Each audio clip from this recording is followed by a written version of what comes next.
Welcome to Pushback. I'm Aaron Maté. The Trump administration's more than year-long coup attempt in Venezuela has failed to overthrow President Nicolas Maduro. And now, facing increased global calls to lift its crippling murderous sanctions on Venezuela during the coronavirus pandemic, the White House has unveiled a new approach. Secretary of State Mike Pompeo calls it the, quote, framework for a peaceful democratic transition in Venezuela. Broadly speaking, it would put the elected members of the National Assembly representing both sides, would create an acceptable Council of State to serve as the transitional government until presidential and National Assembly elections could be held, we hope within 6 to 12 months. The president of the transitional government would not be able to run for president in those elections. Both Nicolas Maduro and Juan Guaido would accept the Council of State as the sole executive during this transitional period. If the conditions of the framework are met, including the departure of foreign security forces and elections deemed free and fair by international observers, then all remaining U.S. sanctions would be lifted. Pompeo also threatened to increase sanctions on Venezuela unless Maduro steps down. This so-called framework for democracy comes days after the Trump administration ramped up its coup effort in Venezuela with narco charges and multi-million-dollar bounties against Maduro and other top Venezuelan officials. The message from Washington is clear. This is not a plan for transition, but for submission. Joining me now is Leonardo Flores, Latin American policy expert and campaigner with CODEPINK. Leo, welcome to Pushback. What is your reaction to this so-called democratic transition plan from Pompeo? Well, first of all, thanks for having me, Aaron. My reaction really is bewilderment.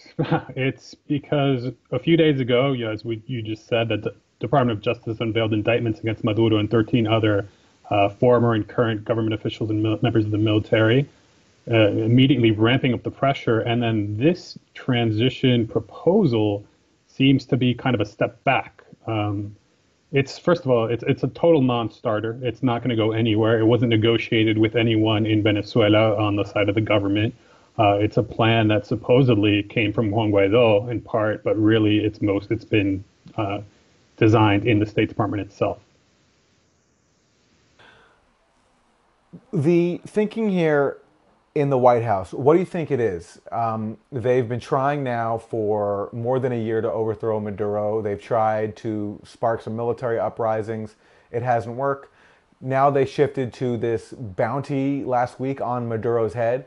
What do you think is the strategy going on inside Washington? What are they hoping to achieve with these narco charges against Maduro and now this new so-called plan? Well, in a sense, they're really trying to throw everything at the wall and then see what sticks. But particularly with this plan, I think it's to alleviate the pressure that's coming on them due to the sanctions. We've seen everyone from the UN to the EU to other multilateral organizations and NGOs call for a lifting of the sanctions.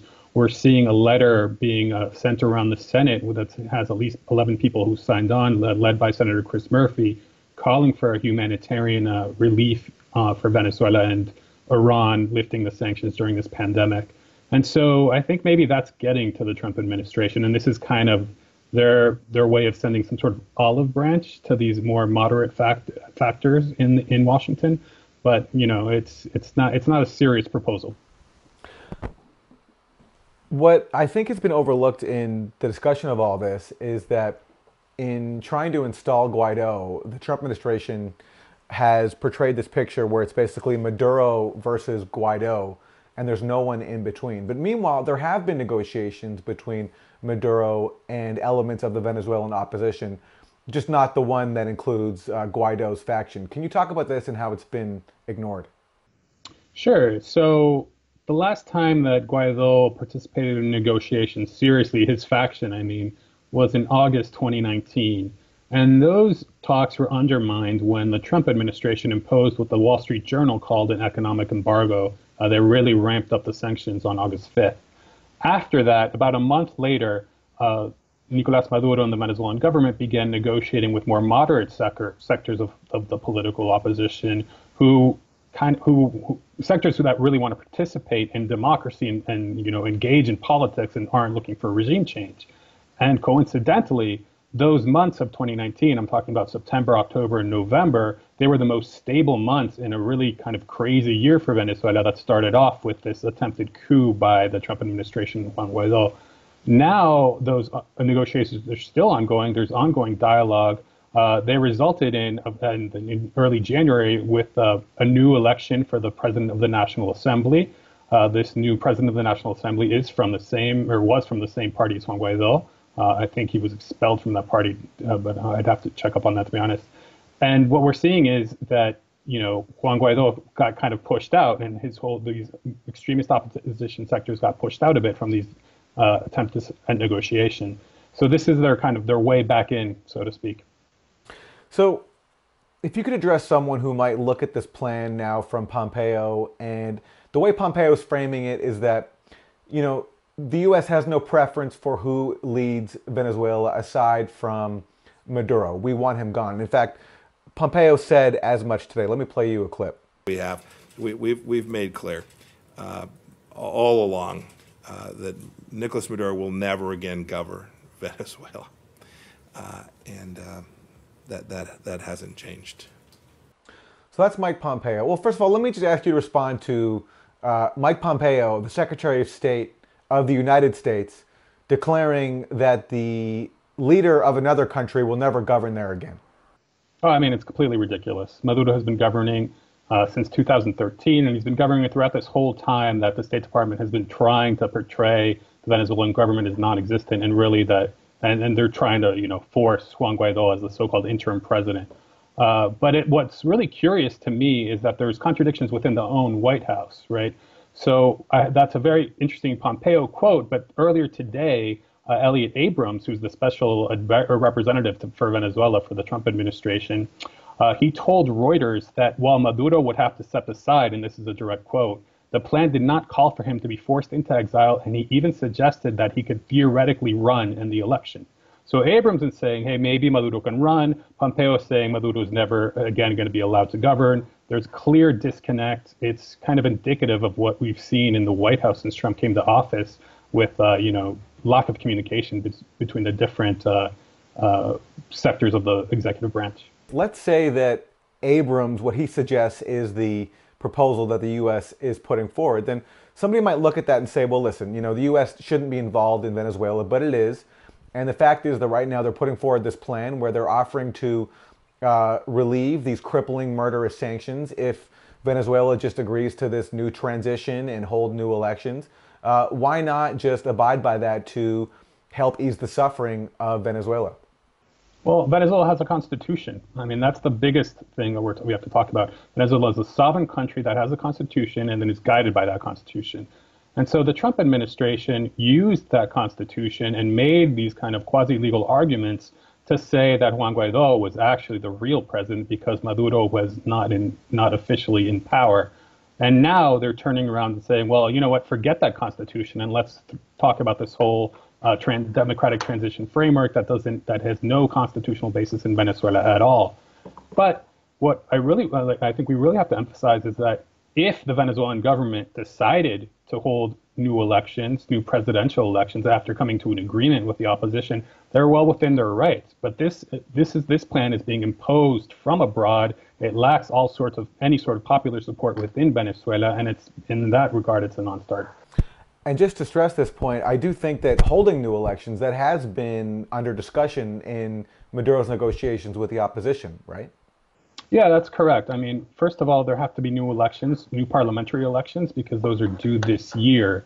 And after those parliamentary elections, there is a possibility that you might have new presidential elections in Venezuela. But there's no way that those presidential elections can be carried out while Venezuela is under sanctions by the U.S. and the EU, particularly by the U.S. sanctions. This is reminiscent of Nicaragua in the 90s, when the Nicaraguan people were faced with the choice of they had an election, and the U.S. government said that if the FSLN wins, the sanctions will continue, but if the opposition wins, then the sanctions will be lifted. Let me play for you a clip on that front. This is John Stockwell. He's a former CIA officer, and he was describing this tactic the U.S. uses of basically making countries like Nicaragua submit to U.S. demands or starve. The point is to put pressure on the targeted government by ripping apart the social and economic fabric of the country. Now that's words, you know, social and economic fabric. That means making the people suffer as much as you can until the country plunges into chaos, until at some point you can step in and impose your choice of governments on that country. So that's a former CIA officer describing the U.S. approach to countries like Nicaragua and Venezuela.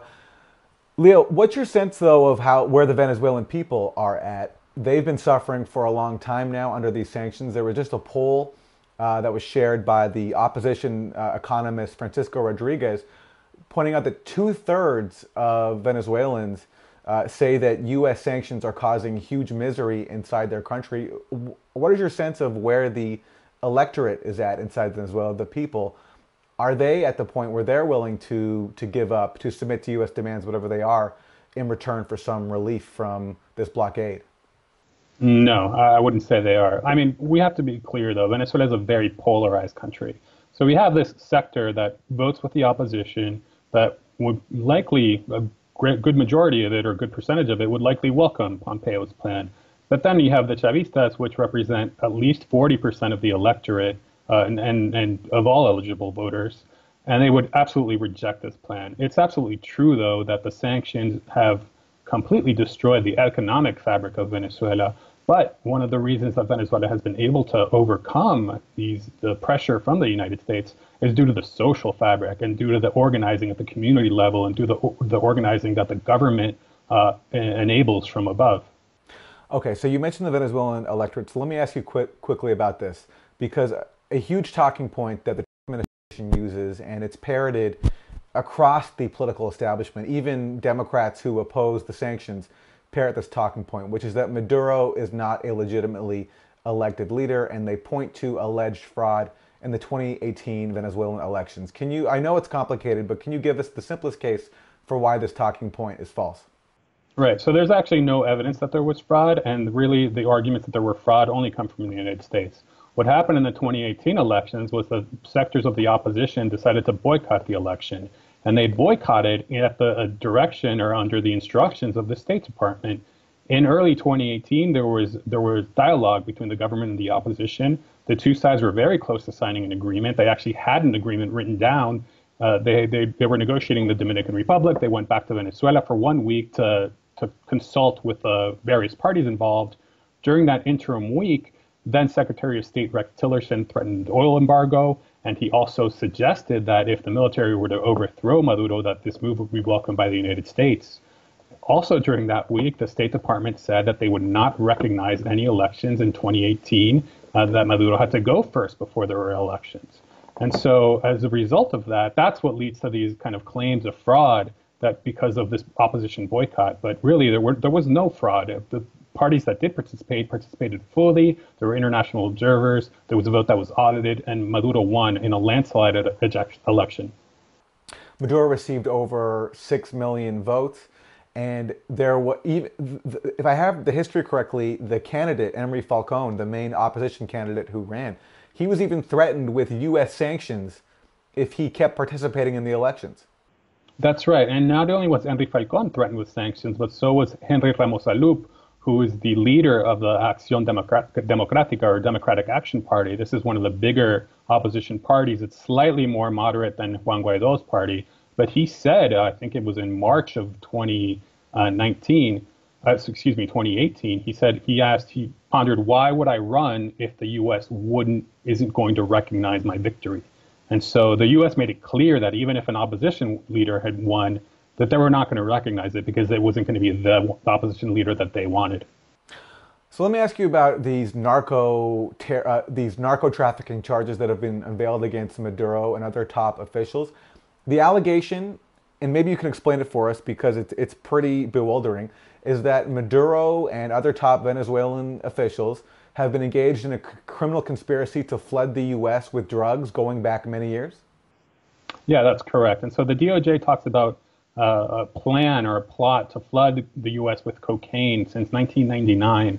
Maduro wasn't even in power in 1999. In 1999, he was a member of the National Constituent Assembly, and he was helping to draft Venezuela's constitution.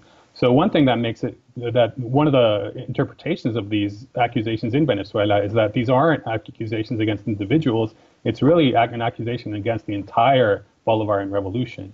But and going a little bit deeper, well, this plot claim by the DOJ is patently ridiculous. I mean, the U.S. government's own statistics show that over 90% of the cocaine in the United States is either from Colombia or has traveled through Colombia.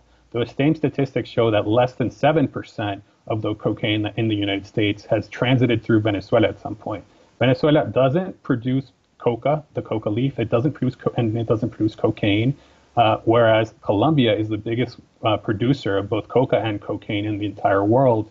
It's clear that these are accusations, these charges are completely, they're politically motivated, and they're not based on any sort of reality. If they were, then really the conspiracy to flood the United States with cocaine, and you'd have to look at the president of Colombia and the prior president, Álvaro Uribe, and really kind of the entire Colombian social structure, which enables these narco paramilitaries to control their society and to export cocaine.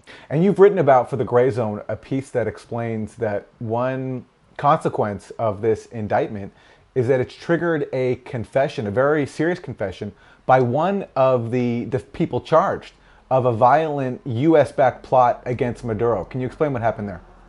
Right. So one of the people indicted, his name is Cliver Alcalá. He was a former member of the military. He used to be very close to Chavismo. He flipped to the opposition in 2016, and since 2017, give or take, he's been involved in various plots, coup attempts and attempted terror plots in Venezuela. He's been linked to them. And so immediately after the DOJ press conference last week that indicted this Mr. Alcalá, he posted some videos on Twitter and other social media confessing to a terror plot in Venezuela from about a week and a half ago, in which, so a bit of backstory, the Colombian police seized 26 high-powered rifles and several other weapons of war and war military equipment.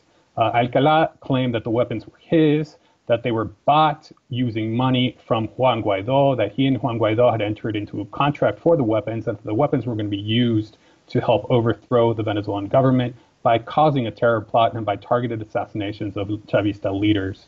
Alcalá then now has been turned over to U.S. authorities.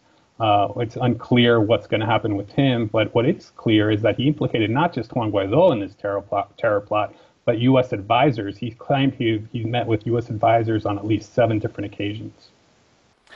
And just to put a fine point on this, so he says that Guaidó paid him money for this plot. And so those weapons that were seized in Colombia were paid for by Guaidó and then presumably the U.S., which backs up Guaidó and is actually using money initially intended for Central American aid to pay for Guaidó and his fellow coup plotters.